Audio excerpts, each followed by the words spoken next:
Cette semaine, ils ont enchaîné la tournée des médias. Abdelrani Merah, le frère de Mohamed Merah, le tueur de Toulouse, et Mohamed Sifawi, journaliste d'investigation. Sur les plateaux télé, ils font la promotion d'un documentaire choc diffusé sur M6 et d'un livre, Mon frère ce terroriste. 48 heures de marathon médiatique, 5 interviews à la télévision et 4 entretiens à la radio. Il publie un témoignage exceptionnel, Mon frère ce terroriste, avec le journaliste et écrivain Mohamed Sifawi. C'est un homme qui a choisi de changer de famille d'une certaine manière. Il a choisi d'être solidaire des victimes. Il décrit dans son livre une famille en perdition entre un père brutal et revendeur de drogue. Au fil des interviews, Abdelrani Merah défend sa vision de l'islam, une religion souvent caricaturée par les médias. Je veux montrer au monde entier que les musulmans ne sont pas comme on dit, des salafistes. Les vrais musulmans ne sont pas des fous de Dieu. Sauf que son message sur l'islam est brouillé par les déclarations de sa sœur, diffusées dans l'émission Enquête exclusive sur M6. Ce que les médias retiennent principalement, c'est ce document, où l'on entend Souad Merah cautionner les actes de son frère Mohamed. Des propos qui pourraient relever de l'apologie du terrorisme et punis par la loi. J'ai dit ouais, je suis fière de mon frère, il s'est bien défendu. Il a combattu jusqu'au bout. Moi je l'ai dit aux flics. Il m'a posé la question et j'ai répondu. Qu'est-ce que tu penses des Moudjahidines? J'ai dit je pense du bien. Il m'a posé clairement la question. Qu'est-ce que tu penses de Ben Laden? J'ai dit je pense du bien de Ben Laden parce que, et je l'ai dit aux flics. Une caméra cachée qui déclenche la polémique. Dans cette séquence, Abdelrani Merah piège sa propre sœur lors d'une conversation privée.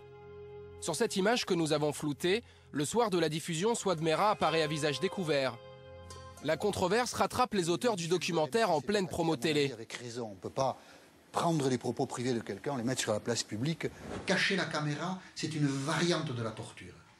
Tu parles, tu ne sais pas que tu es filmé, et donc je te trahis. Eh bien, c'est une torture morale. Et quand on a une carte de presse, se livrer à ça, c'est très triste.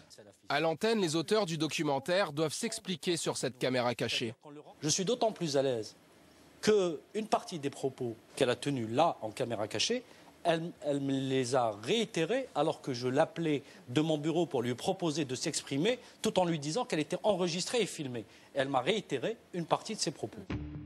2 jours après la diffusion du documentaire, l'avocat de Souad Merah annonce que la jeune femme va porter plainte contre M6. Le parquet de Paris a quant à lui ouvert une enquête pour apologie du terrorisme. Le diffuseur, s'il diffuse les propos tels quels, se retrouve lui-même auteur en fait, de la diffusion et donc du délit. Et ça, c'est un élément extrêmement important pour une rédaction puisqu'on en porte la responsabilité. Alors fallait-il diffuser de tels propos à l'antenne?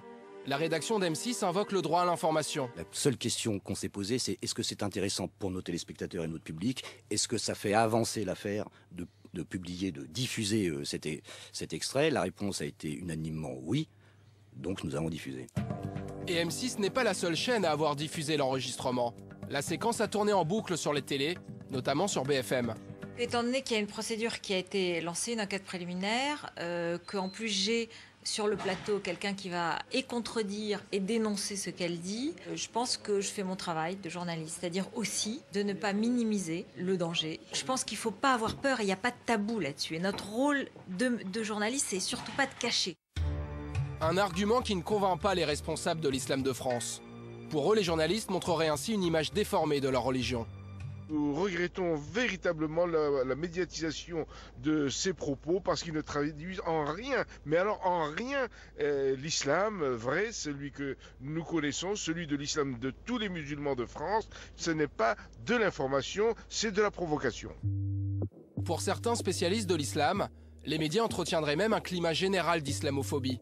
On est depuis des mois et des mois dans une espèce de succession de faits divers mis en avant par les médias et qui contribuent à créer l'image d'un ennemi musulman.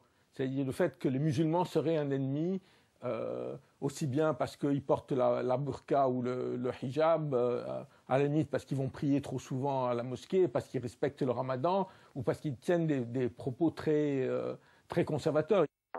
Face à la question sensible de la religion, les rédactions pourraient faire davantage de place aux journalistes spécialisés. Une solution pour éviter les amalgames et la stigmatisation.